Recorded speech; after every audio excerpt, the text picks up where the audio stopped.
Old wound laceration? Ano to Ano? laceration?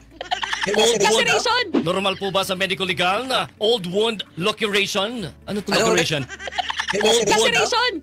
Laceration sinabi, laceration. Samantalang nawala yung aking ano. Samantalang 4 days pa lang siyang nagpa-medical. Well, unang-una sa lahat, yung pagdedemanda kasi ay karapatan naman din ng tao. Ibig sabihin, hindi naman karapatan sabihin, kung gusto niyang gawin yun, wala ka namang magagawa. Sa bandang uli, importante yan yung ebidensya. Kasi kapag sinabi mo sa akin, hindi mo naman talaga ginawa at may ebidensya ka magpapatunay na hindi mo ginawa, huwag kang mag-alala kasi madidismiss naman subsequently yung kaso laban sa'yo. Ngayon, pagdating po sa medical legal, yung certificate na yan, sabi ng Korte Suprema, hindi naman kailangan or necessary para mapatunayan na merong rape. Sometimes, base sa testimonya ng isang biktima, kung hindi naman ay credible, maaari naman niyang mapatunayan na siya ay na-rape. Kaya po paghahandaan nyo lang itong maigi. Pero syempre, kung sa medical legal, lalabas na halimbawa ay old wound yun, hindi ba? Yun yung problema kasi, kapag hindi na birhin kasi ang isang babae, hindi na hindi na masyadong nagre-rely doon sa medical legal. Wala ka naman halimbawang ebidensya na ganyan, the testimony itself would be enough. Ang trabaho mo naman, i-discredit mo yun, hindi ba?